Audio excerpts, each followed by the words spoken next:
मैं गारंटी दे सकता हूं कि पिछले कुछ दिनों में आपने एक ना एक बार इस सवाल के बारे में जरूर सोचा होगा। इनफैक्ट सिर्फ एक सवाल नहीं, ऐसे कई सवाल हैं जो पिछले कुछ दिनों में आपके और मेरे दिमाग में आए तो हैं, लेकिन उनका जवाब हमें अभी तक नहीं पता। WHO के चीफ टेड्रोस ने सिर्फ 3 महीने पहले ही ये कहा था, We can see the finish line. We are in a winning position. But now is the worst time to stop running.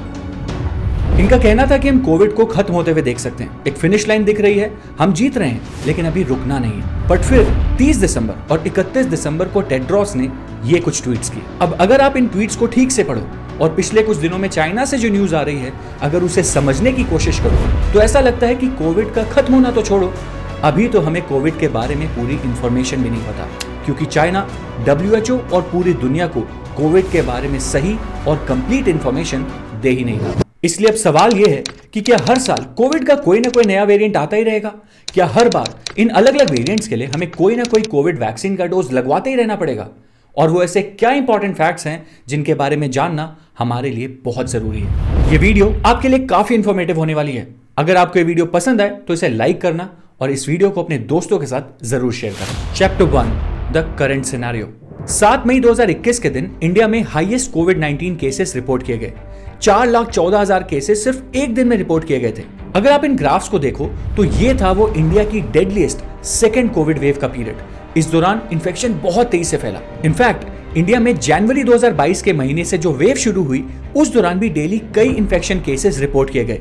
Infection तब भी बहुत तेजी से फैला, लेकिन अगर हम डेली डेथ काउंट्स के ग्राफ को कंपेयर करें तो इन दोनों कोविड वेव्स में बहुत फर्क था। बट इन पुराने ग्राफ्स का आज की करंट सिनेरियो से क्या लेना देना है? देखो, WHO के अकॉर्डिंग लगभग 500 अलग अलग ओमिक्रॉन वेरिएंट्स आज दुनिया भर में सर्कुलेट कर रहे हैं और इन्हीं में से कोई वेरिएंट अगली कोविड वेव की वजह बन सकता है। एंड आज दुनिया भर में चाइना की जिस कोविड वेव की बात की जा रही है उसकी वजह है BF.7 ओमिक्रॉन सब वेरिएंट।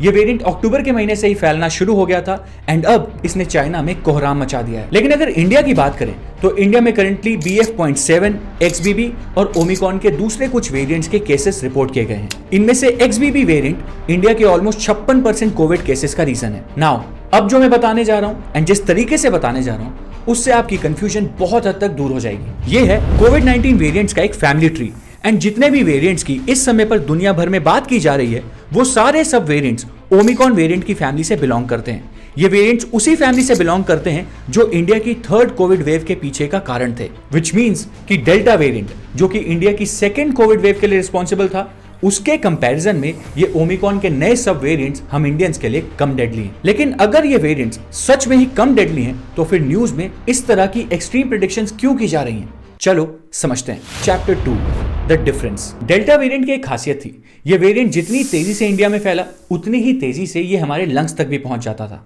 और यही चीज डेल्टा और इन नए वेरिएंट्स में एक बहुत बड़ा डिफरेंस है। ओमिक्रॉन के ये सब वेरिएंट्स का आरओ 10 से लेकर 18 तक की रेंज का है, जबकि डेल्टा वेरिएंट का आरओ 5 या 6 की रेंज में था। मतलब कि एक ओमिक्रॉन सब वेरिएंट से इन्फेक्टेड इंसान एक ही बार में 10 से 18 लोगों को इन्फेक्ट कर सकता है, जबकि डेल्टा वेरिएंट से इन्फेक्टेड इंसान सिर्फ 5 या 6 लोगों को ही इन्फेक्ट कर सकता था। विच मींस कि ये नए सब वेरिएंट्स डेल्टा वेरिएंट के कंपैरिजन में 2 से 3 गुना तेजी से फैलते हैं। नाउ डिफरेंस नंबर 2, ये नए Omicron variants highly immune invasive हैं। अगर आप इस आर्टिकल को पढ़ें तो आपको समझ आएगा कि ये वेरिएंट्स कोविड वायरस के अगेंस्ट हमारी बॉडी की इम्यूनिटी को तोड़ने में ज्यादा सक्षम है। एंड इस आर्टिकल के अकॉर्डिंग इन वेरिएंट से बचने के लिए एंड अपनी इम्यूनिटी को इन वेरिएंट्स के खिलाफ स्ट्रॉन्ग बनाए रखने के लिए रेगुलर वैक्सीन के बाद भी ओमिक्रॉन बूस्टर डोज लगवाना ज्यादा कारगर है।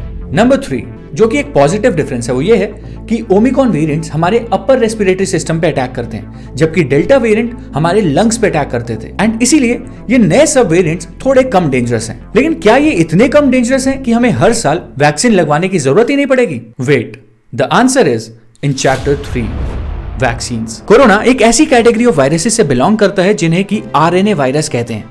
Common cold, influenza, hepatitis, polio, Ebola ये सब इसी कैटेगरी के वायरस हैं।